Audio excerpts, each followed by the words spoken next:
안녕하세요. 소스코드 제22강 진행하겠습니다. 오늘부터는 매트릭스 영화 시리즈를 통해서 인류의 진화와 새로운 인류의 탄생에 관련된 문제들에 대해서 한번 짚어보겠습니다.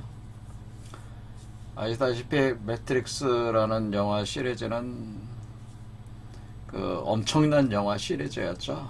그래서 여기에 대해서 아주 심오한 해석을 하신 분들이 많아서 저의 해석에 과연 그분들의 해석의 수준에 미칠까 걱정이 되기도 하는데, 제가 이 매트릭스 시리즈를 통해서 제가 그동안 조아 TV에서 주장해왔던 인류 변화의 원리를 섞어서 설명을 하는 의도로 하는 것이니까 이렇게 이해를 해주시면 되겠습니다. 일단 이 영화를 제작을 한 감독은 워셔슈키 형제로 처음엔 시작을 해서 이분들이 이렇게 형제로 출발을 해가지고 결국에는 이 두 분 다 성전환 수술을 다 하셔가지고 이제 워셔슈키 형제가 워셔슈키 자매가 됐죠. 네, 자매가 됐습니다. 그러니까 처음엔 둘 다 남성분들이어서 처음에는 로렌스 워셔슈키 형, 앤드루 폴 워셔슈키 동생, 워셔슈키 형제였다가 그 다음에 형이 되는 로렌스 워셔스키가 성전환 수술을 해서 라나 워셔스키가 돼서 라나 워셔스키, 그래서 라나 워셔스키가, 그리고 이거는 동생은 여전히 남성에 있었는데, 그래서 이제는 워셔스키 형제에서 워셔스키 남매가 됐습니다. 그러다가 요 그림이 2013년 무릎팍도사에 강호동 했던 무릎팍도사 있지 않습니까? 거기에 출연을 했는데 그때 모습이죠. 그러다가 앤드루 폴 워셔슈키도 또 성전환 수술을 해서 릴리 워셔슈키로 해가지고 이렇게 또 해서 워셔슈키 형제가 워셔슈키 자매로 지금 됐어요. 그 과정에서 많은 영화를 찍었죠. 그래서 처음 시작할 때는 매트릭스 처음 시작할 때 형제가 만든 거죠. 그러다가 매트릭스 시리즈가 더 매트릭스, 두 번째 매트릭스 리로디드라고, 매트릭스 레볼루션즈라고 하는, 이렇게 매트릭스 2, 3 들어갈 때는 남매 상태에서 이거 진행했대. 그죠. 그리고 이분들이 매트릭스 시리즈로 엄청난 상업적 성공도 거두게 되는데, 그래서 많은 투자를 받아들이면서 여러 영화를 이제 진행을 한 거죠. 이제 V4 벤데타 이건 있고, 그 다음에 스피드 레이서 같은 건 있고, 닌자 어쌔신, 클라우드 아틀라스, 주피터 어센딩, 드라마로는 센스 에이스를 만들었다, 뭐 이렇게 돼 있는데, 매트릭스만큼 상업적 성공을 거두지 못했고 다른 영화들은 거의 폭망 수준의 영화들이 많이 찍으셨다 이거예요.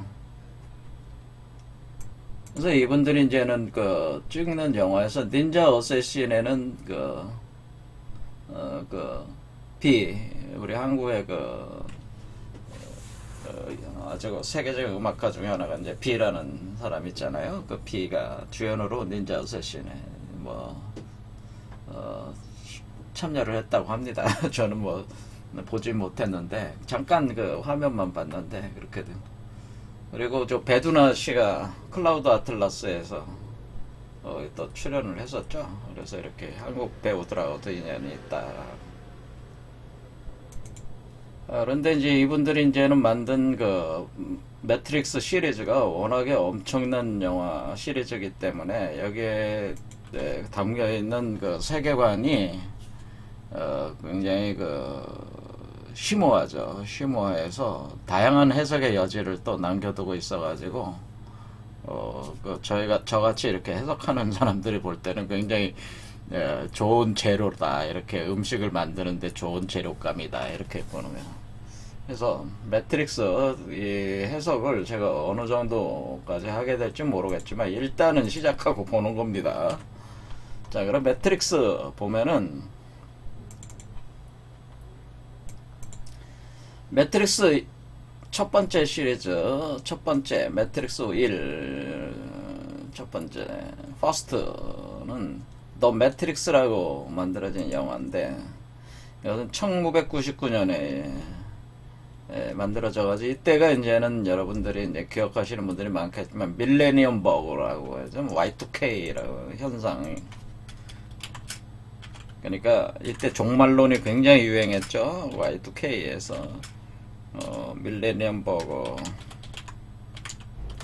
그러니까 이때 컴퓨터들이 다 그 어떤 그 연도가 1999년 그걸 마지막으로 2000년이 새로운 시작이니까 거기에 맞춰서 기본적인 시간 그것이 세팅한 것이 그에 맞춰서 돼 있기 때문에 소프트웨어가 다 그걸 기초로 해서 개발돼 있어가지고 이 새 천년이 넘어가면서 엄청난 그 혼란 버그가 이제 발생을 해서 뭐 큰 문제가 발생할 거예요. 어떤 사람들은 이제 종말론까지 얘기하게 되는 그런 그 사회적 분위기에서 또 매트릭스가 이제는 개봉을 하다 보니까 이것이 엄청난 성공을 거뒀는지는 모르겠습니다. 자, 그래서 이때가 또 매트릭스 1999년입니다.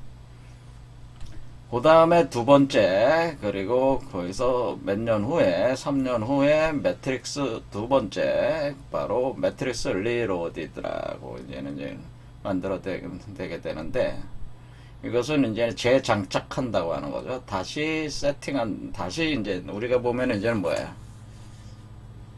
리셋한다는 개념이죠. 리셋하고 다시 세팅한다는 개념.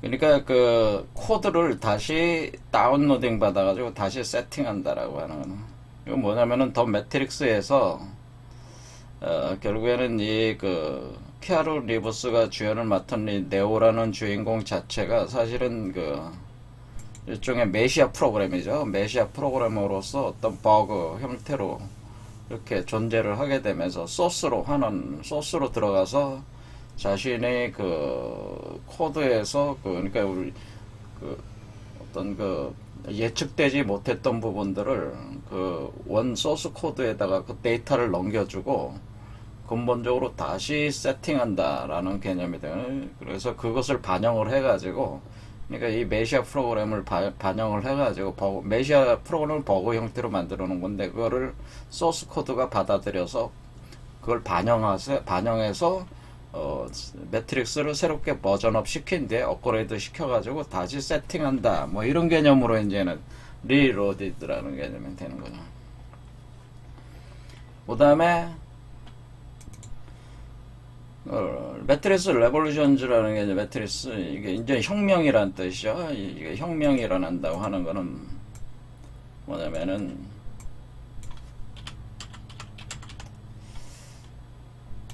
매트릭스 세계를 구성하고 운영하는 어떤 인공지능 시스템,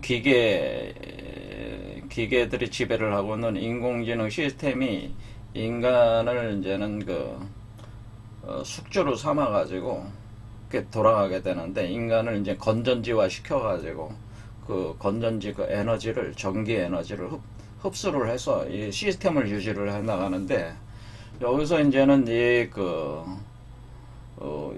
매트릭스를 감시하는 감시 프로그램, 그걸 에이전트,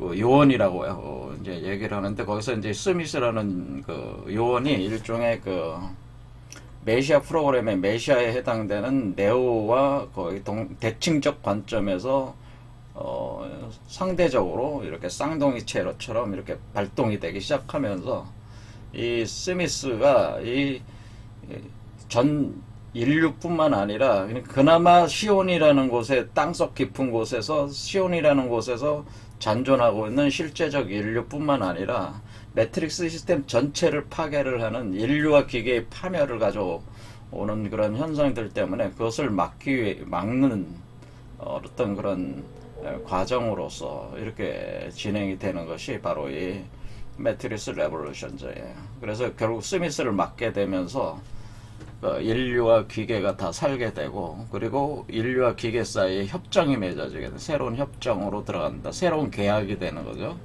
계약 상태로 들어가는 걸로 마무리가 되면서 이때에 네오가 이제는 죽음을 맞게 되는데, 그래서 이렇게 해서 매트릭스 시리즈가 끝난 줄로 알았는데 다시 어떻게 되면 매트릭스 4가 올해 개봉이 된다. 그래서 매트릭스 리서렉션이니까 뭐 부활이라는 뜻이잖아요. 부활에 일어나니까 부활이 일어난다라고 하는 거예요.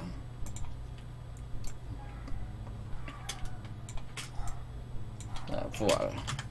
그러니까 부활을 누가 하겠습니까? 네오가 죽었잖아요. 그런데 네오가 죽었는데 부활을 해가지고 매트릭스 상에서 네오가 이렇게 매트릭스에 이제 더 이상 아무도 남아있지 않거든요. 그러니까 매트릭스가 이때 가동을 중단을 함으로써 그러면서 인류를 해방시킴으로써 혁명 과정에서 해방을 시킴으로써 새로운 계약 관계로 들어가게 됐는데, 아무도 없는 그 매트릭스에서 네오가 홀로 이렇게 헤매면서 거기서 비가 내리는 장면, 이건 실제로 방영된 그 영화가 아니고 잠깐 보여준 거죠. 그냥 맛배기로. 앞으로 이게 개봉을 한다. 이거는 그 부활이라는 뜻이죠. 부활. 그래서 그 네오가 매트릭스 상에서 부활을 하는 거죠. 그런데 그 매트릭스 상에서 부활하는 이 네오가 실제적인 몸을 가진 네오로 부활을 하는 거냐, 아니면 소프트웨어로 돼서 몸을 갖게 되는 거냐, 그건 이제 봐야지 알겠죠. 그런데 올해 이제는 5월 21일 이제 개봉을 예정을 했지만은 코로나19의 범유행으로 개봉이 2021년 12월 22일로 연기되었다. 그래서 올해 말에 개봉한다고 합니다. 개봉이 될지 모르겠지만 개봉이 한다. 그래서 이걸 눈 빠지게 아마 기다리고 들 계실 것 같아요. 그래서 매트릭스라는 영화를 아시는 분들은 이게 뭐 다 사실은 다들 알고, 그 해석에 대해서도 굉장히 재밌게들 많이 보시고 계셔가지고 제가 특별히 영화 내용에 대해서 특별히 깊이 있게 설명할 필요는 그렇게 없는 것 같아요. 그래서 여러분들이 영화를 다 보셨다고 가정을 하고, 못 보신 분은 찾아서 보시면 좋아요. 자, 이게 굉장히 뭐냐면은 이 영화 속에 어떤 철학적 사유책에도 굉장히 심오하게 들어가 있어요.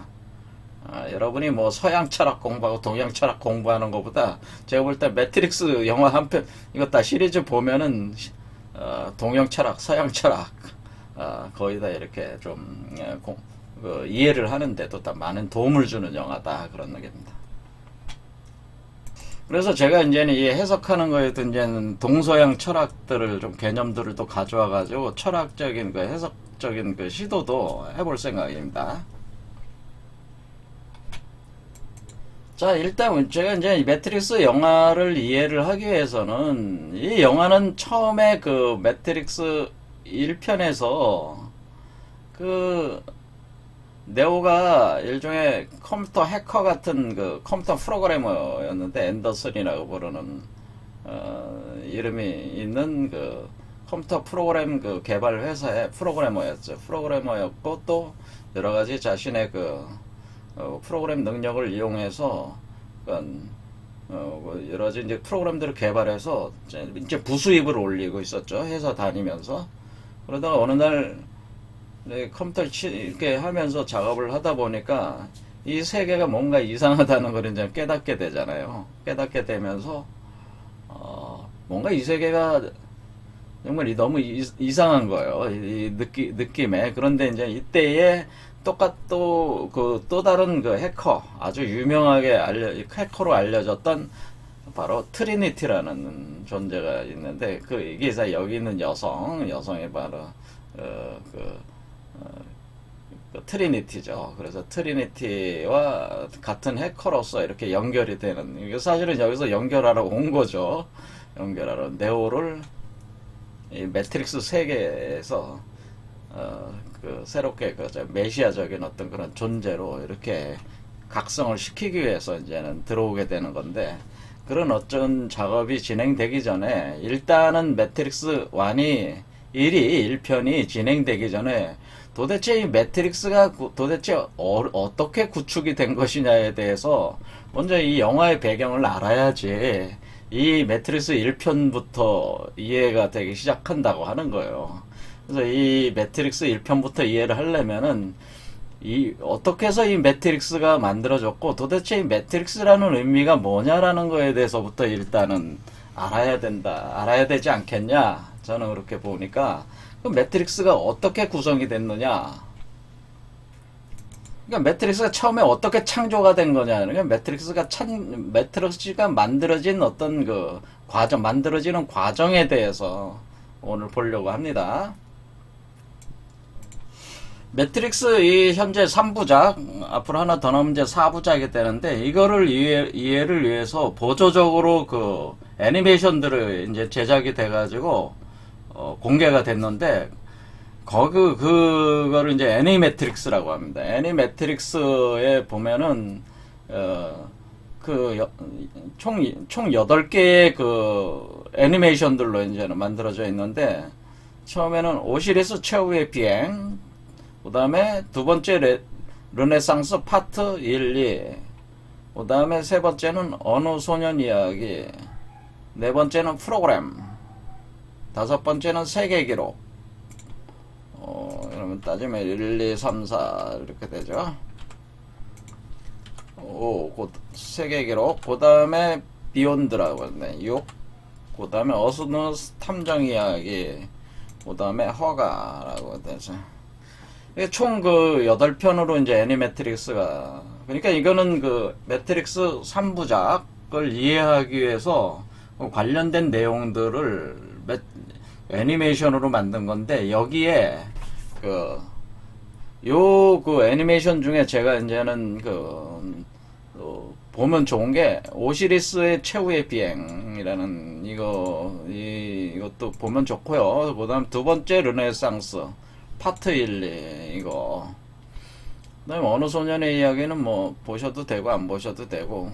그다음에 그 트리니티와 관련된 게 이제는 어느 탐정 이야기. 뭐 요 정도면은 재밌게 볼 수 있지 않나. 그러면 뭐 다 보셔도 되고. 그 여기 이거 다 합해가지고 뭐 애니메이션이니까 뭐 시간이 크지 않으니까 다 보셔도 됩니다. 그래서 여기서 그 매트릭스가 어떻게 창조되고 만들어졌느냐를 다루는 게 바로 두 번째 르네상스 파트 1, 2에 있는 겁니다. 여기에. 그래서 이것은 로봇이 인간을 지배하게 된 배경, 계기와 과정. 그러니까 여기서 어떻게 그 매트릭스가 창조가 됐는가에 대한 얘기를 하고 있다라는 거죠. 이것은 워쇼슈키 자매가 마이로 마에다라는 감독에게 위탁을 해서, 각본은 워쇼슈키 자매가 썼고 감독은 마이로 마에다가 맡아서 만든 애니메이션 영화다라는 짧은 영화입니다. 여기에 보면은 매트릭스의 탄생, 제2의 르네상스, 제가 이제는 편집을 해서 짧게 잘랐는데 이거 저작권 문제가 걸릴지 모르니까 잠깐만 보면은 여기요.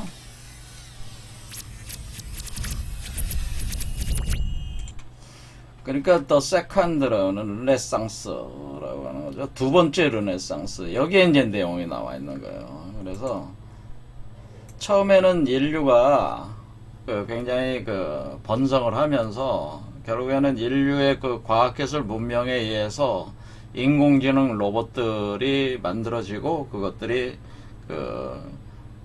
처음에는 각종 용도로 로봇을 채용을 해가지고 구매를 해가지고 사용하는 거죠. 오늘날 이제 그런 시대로 가고 있죠. 그래서 로봇들이 역할을 하다가 갑자기 로봇이 어떤 자의식이 생겼는지 자기를 죽이려고 했던 파괴를 시키려고 했던 사람을 역으로 공격해서 살해하는 사건이 발생을 하게 돼. 그러면서 여기서 원래 로봇이라고 하는 것이 체계 자체가 사람을 살해할 수 없게 원래 그 주입이 돼 있어야 돼. 원래 그 코딩이 돼 있는데 그게 어떻게 된 일인지 이제 자의식이 생겨서 사람을 공격해서 죽이는 사건이 발생하면서 여기서부터 이제 본격적으로 그 기계와 인간의 전쟁이 본격적으로 시작이 된다는 거죠. 이 사건을 계기로. 그래서 인간들은 기계를 절멸을 시키기 위해서 그러니까 전 세계의 그 정치 지도자들이 모여가지고 기계들을 전멸시키게 하려고 한 거죠. 그런데 이게 그래서 전쟁이 시작이 되는 거죠. 그리고 파트 2로 이제 들어가서 전쟁이 시작이 되면서 인류가 이 전쟁에서 패배하게 된. 그런데 패배할 때 그냥 인류가 그냥 패배하는 게 아니고 원래 이 모든 에너지의 근원은 태양이니까 태양을 차단시키는 공격을 그러니까 인류가 인공지능 로봇 과의 전쟁에서 이 인공지능 로봇들이 에너지원을 더 이상 태양으로부터 얻어내지 못하게 태양을 차단하는 검은 폭풍 작전을 전개를 해서 태양을 차단을 시켜버려요. 그래서 완전히 지구가 완전히 시꺼매지는 껌껌해지는 거죠. 자, 그렇게 하지만 결국에는 이 전쟁에서 인류는 패배하게 되죠. 패배하게 되고, 패하게 됩니다. 완전히 패하게 되면서, 이때 이제는 인공지능 로봇들이 알아낸 게 뭐냐면은, 태양이 지금 차단이 되어 있는데, 이 차단된 태양 대신에, 인간의 몸에서 발생하는 그 생체 전기를 활용을 하면은 에너지원으로 쓸 수 있다는 것을 알게 됩니다. 그것을 분석하고 연구하고 해서 그러니까 인공지능이 인간을 연구를 한 거죠. 인간은 이제 탄소 생명체인데 그 탄소 생명체들이 몸 안에서 그 생체 전기를 발생시킬 수 있다는 걸 알게 돼요. 그런데 그런데 그걸 계속 발생을 시키려면은 인간으로 하여금 어떤 의식 활동을 계속 시키게 만들어야 된다네. 의식 활동이 계속 일어나게 만들어야 되니까 그러니까 인간은 끊임없이 번성하는 존재니까 자꾸 번성 그러니까 유전 복제 인간들을 만들어가지고 애를 태어나게 해가지고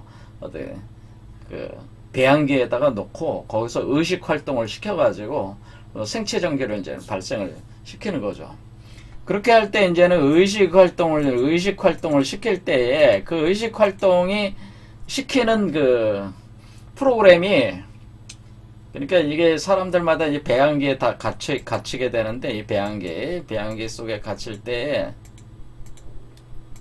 어떻게 되냐면 이제는 이렇게 해서 사람들을 이렇게 그 배양기 안에다가 가둬가지고 여기다 이제 코드들을 연결하는 거죠. 그 다음에 여기에 배양액을 놓게 됩니다. 그럼 여기서 의식 활동이 이제는 일어나게 되는데 그 의식 활동이 일어나는 공간 자체가 사이버 공간이 되는 거고 그것이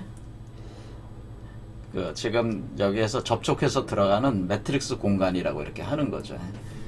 가상세계에 이제 그러니까 이게 수많은 사람들이 이 배양기에다가 한 77억 개의 배양기를 만들어 가지고 이렇게 배양기에다 사람을 가둬놓고 이렇게 만들어가지고 배양기들을 해가지고 이렇게 사람들이 다 가둬놓는 거예요. 여기 가둬가지고 연결을 해가지고 생체 전기를 생산하게 만드는. 이게 다 여기 배양기들이라 이거죠. 그래서 매트릭스라고 하는 것 자체가 이런 배양기 안에 인간을 가둬놓고 그 의식 활동을 시키고 생체 전기를 얻기 위한 수단으로 시스템이 만들어진 거라는 거죠. 그래서 이 코딩으로 해가지고 사이버 공간에서 사람들은 사실은 배양기에 갇혀서 이렇게 있지만은 자신은 실제로 살아가고 있다는 어떤 그런 가상세계. 그러니까 그 표현이 뭐예요? 내가 꿈을 꾸고 있는 게 꿈이 현실인지 아니면은 내가 나비인지 나비가 나인지 모른다 이런 장자가 한 얘기가 있잖아요. 그와 같은 개념으로 이게 가상세계에 있는 게 진짜 나인지 근데 자신은 이 배양기 안에 갇혀 있다는 걸 모르는 거죠. 그렇죠. 모르는 그 인간의 그 정신 의식이 활동하고 있는 공간, 그 집단적 공간이 바로 사이버 공간으로서의 그 매트릭스다. 뭐 이렇게 본다고 하는 겁니다.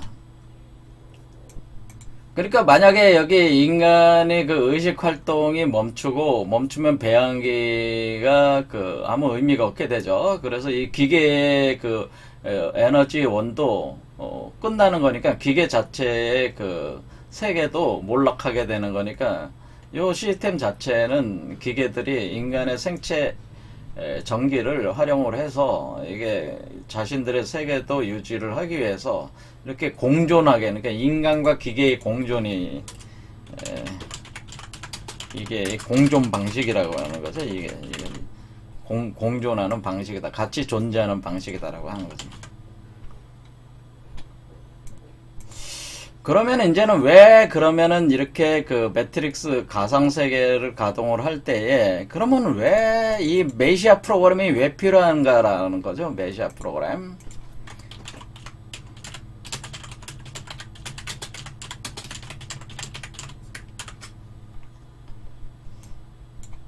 왜? 그래서 메시아 프로그램이 왜 이렇게 필요하냐면은 이 인간의 의식이라는 것이 인간의 의식 활동이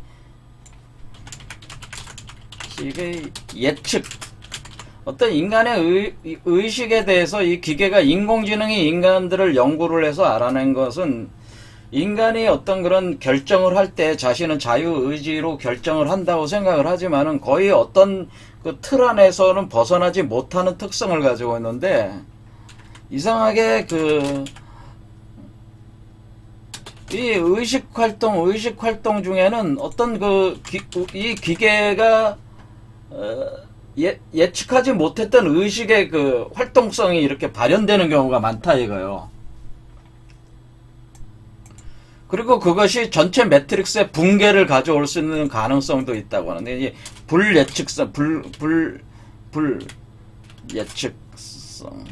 예측 불가한 그런 어떤 활동들이 있다고 하는 거죠. 인간 의식에서는. 그래서 그것으로 인해서 매트릭스 시스템 전체가 위협이 된다고 하는 것을 알게 돼서, 그러면 이러한 인간의 그 예측되지 않았던 그 어떤 의식의 그 발현이라고 하는 것을 계속 잡아내는 과정으로 그 메시아 프로그램을 이용을 했다라고 하는 거죠. 그래서 인간의 예측되지 않은 활동을 메시아 프로그램을 이용해서 잡아가지고 그것을 다시 매트릭스 프로그램에 재반영하는 거죠. 그러니까 운영체제, 운영체제라고 하죠. 이 바로 매트릭스 운영체제에 재반영을 하게 된다고 하는. 그러니까 지금 여기서 이 네오는 사실은 6번째 메시아 프로그램이었다고 하는 거죠. 네오가 알게 된 거는 자기는 6번째 메시아 프로그램. 그러니까 사실은 이 메시아 프로그램이라고 하는 것은 일부러 매트릭스 자체의 아키텍처라고 하는 일종의 소스 프로그램 운영 체계 자체가 일부러 예측되지 않은 부분들을 이렇게 발현이 되도록 그렇게 유도를 해가지고 메시아 프로그램이 그러니까 일종의 바이러스처럼 버그처럼 작동한다. 버그처럼 작동한. 그러니까 이게 안정된 시스템의 어떤 파괴, 불안정성을 가져오는 버그처럼 작동을 시켜가지고 여기서 데이터들을 확보를 하는 거죠. 계속 데이터를 확보를 해가지고 다시 데이터를 가지고 다시 버전업을 시킴으로써 어떻게 해야 돼? 이게 계속 더욱더 강력한 감옥 시스템을 만든다네. 인간의 의식을 가두는 감옥 시스템을 만들기 위해서 메시아 프로그램을 만드는 이걸 버그를 일부러 만든 거, 버그를 일부러 작동을 시킨 거예요. 그래서 지금 이것이 6번, 지금까지 한 5번이 됐다. 5번을 제가 가동했다고 하는 거죠. 이렇게 반영을 한 뒤에 그러니까 다섯 개의 메시아 프로그램을 다섯 단계 했고, 지금 지금 네오로 나오는 테는 지금 여섯 번째라고 하거든. 이게 여섯 번째 매트릭스 메시아 프로그램, 버그 프로그램을 발생을 시켜가지고, 또 이제는 다시 또 더욱더 강력한 그 데이터를 확보해서 더욱더 강력한 감옥 시스템을 또 업그레이드 하기 위한 작업이라고 하는 거죠. 그러니까 네오는 그걸 몰랐죠. 그걸 모르다가 서서히 이제 알게 되네, 이게. 그래서 여기서 여섯 번째라는 게 중요합니다. 여섯 번째 메시아 프로그램이다.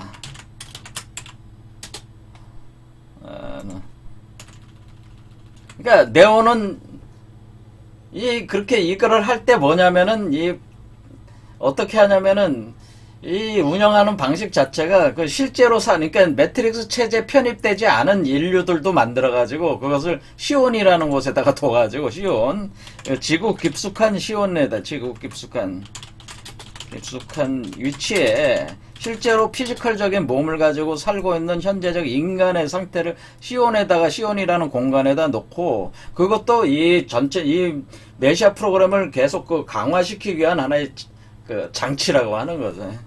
거대한 시스템 안에 존재를 하는 것이다. 그래서 메시아 프로그램이 재가동될 때마다 시온도 파괴한다고 하는 거죠. 시온의 가령 인구가 뭐 10,000명, 20,000명, 100,000명, 200,000명, 300,000명, 그렇게 시온 인구 확장이 계속 한단 말이에요. 그러면서 시온에 있는 그 인구가 확장하면서 기존의 기계와 또 전쟁을 벌이면서 거기서 메시아 프로그램이 작동이 되면서, 그러니까 이 네오와 같은 메시아 프로그램의 그 메시아들은 시온에 있는 인류를 구원한다, 또는 이 매트릭스에 갇혀있는 인류를 구원한다는 자기 사명감을 가지고 이렇게 하지만은, 사실은 그거는 시스템이 이렇게 만든 것이라 그렇게 생각하도록.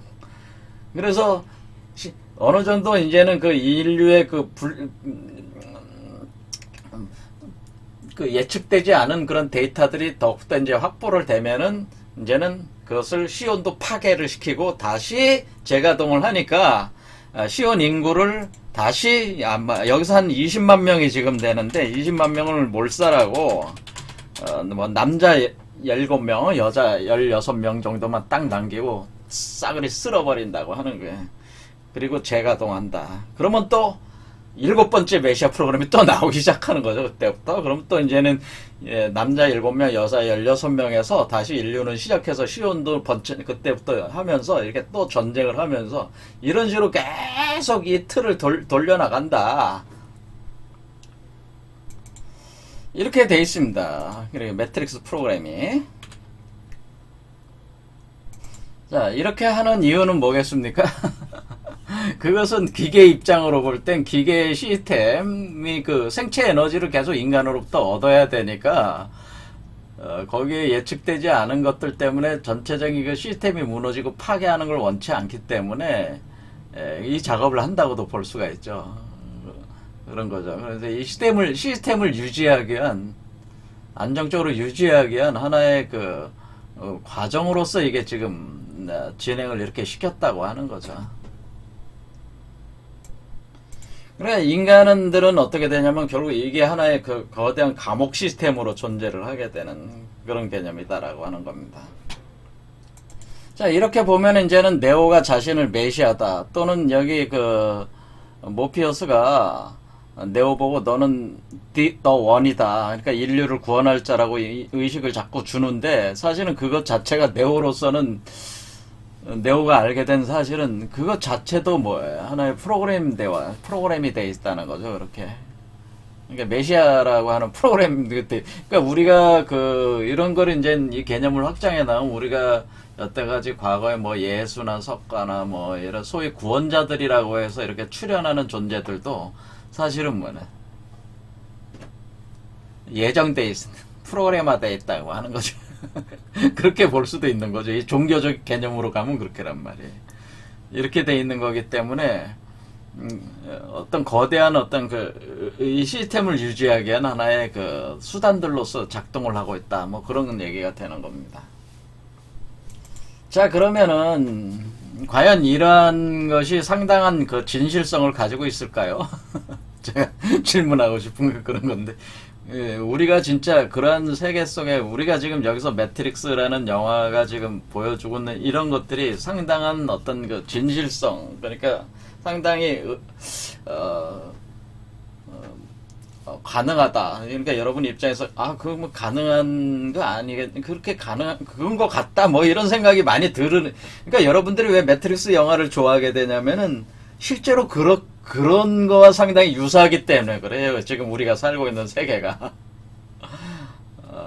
우리가 살고 있는 세계가 매트릭스적인로 이렇게 이 영화가 보여주고 있는 개념과 상당히 유사하게 지금 구성화가 되어 있기 때문에 여러분들이 매트릭스라는 영화를 좋아하게 되는 겁니다. 이게 왜 그렇게 돼 있는지 모르지만은 매트릭스라는 영화에서 뭔가 심오한 걸 얘기하는 거고 뭔가 답을 주고 있는 것 같은, 여러분의 삶에 있어서 뭔가 답을 주고 있는 것 같은 느낌을 갖게 된다는.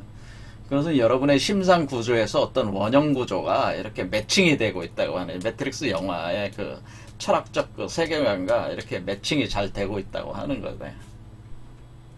그래서 사실은 우리가 사실 매트릭스적인 세계 속에 살고 있습니다. 제가 제 생각은 그렇습니다. 매트릭스적인 세계에 우린 살고 있다. 그러면은 이제는 매트릭스, 이거 한번 보겠습니다. 이제 본격적으로 이제 제 얘기를 시작해야죠.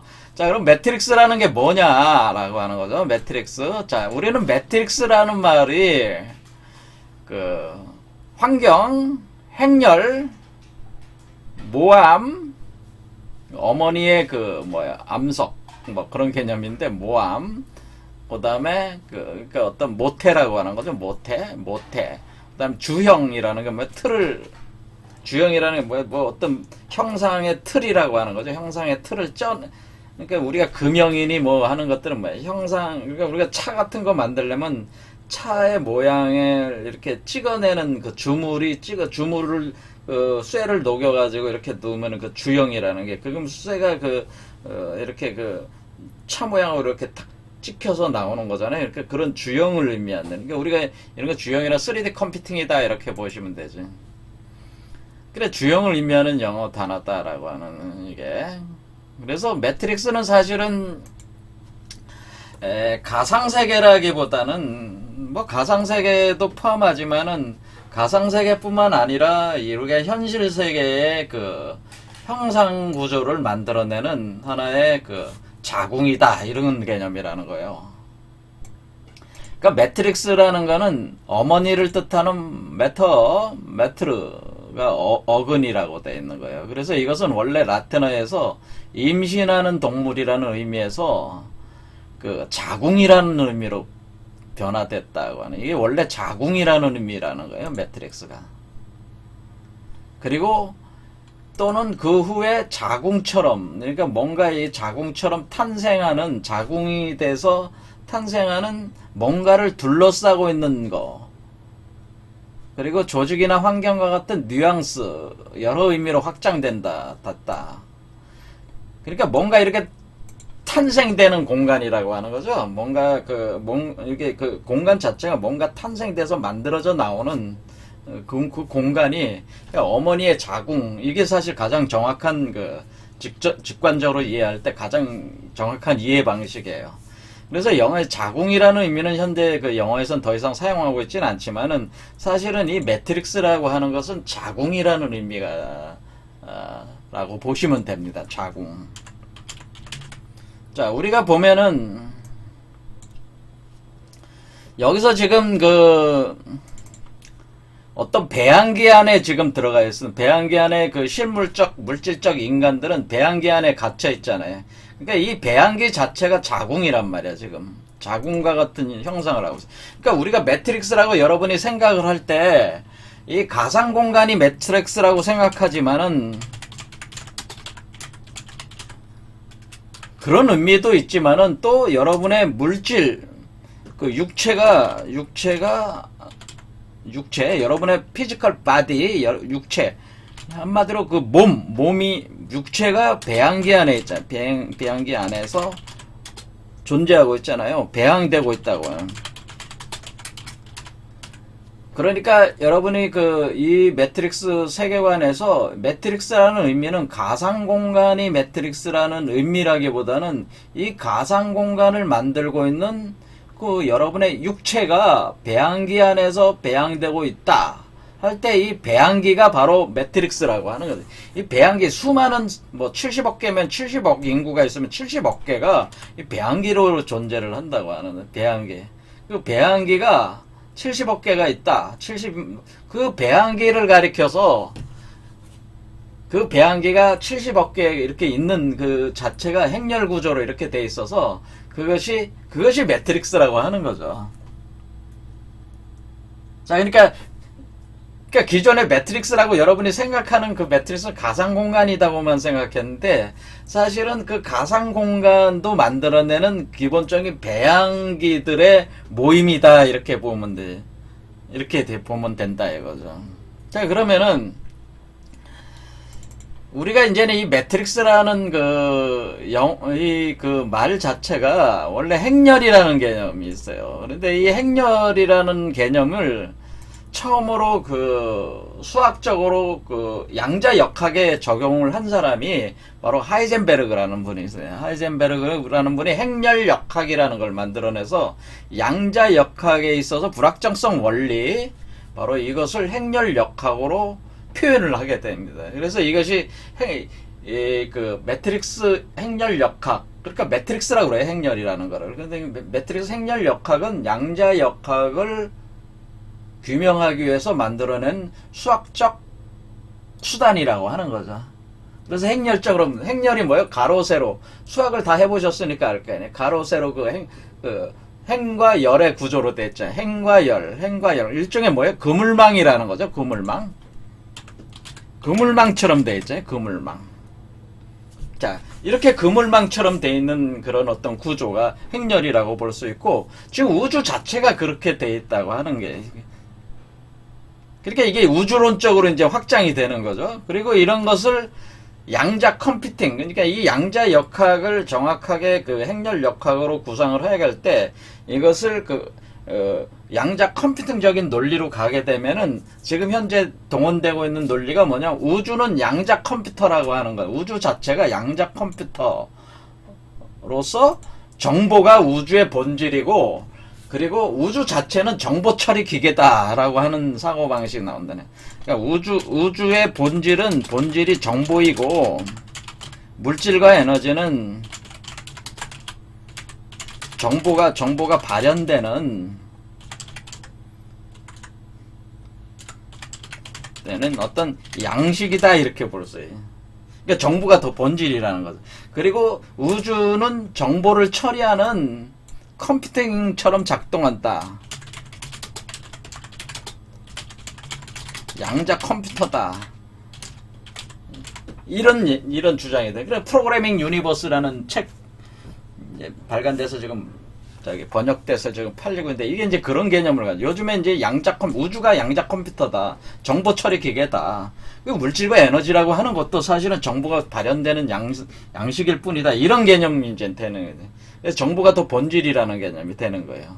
자, 그래서 우리가 전통적으로 생각하는 그 물질과 에너지 개념과 정보라는 개념들을 점차 좀 더 잘 이해를 해야지 요 시스템 자체에 대해서 좀 더 깊은 이해를 가질 수가 있는데, 자, 그러면 우리가 현재 이런 구조로 돼 있습니까? 자, 이게 이런 책도 나오지만은, 제가 이 조아TV에서 얘기하는 그런 구조는 뭐냐면은, 그 구조와 이렇게 대비해서 설명을 하면은,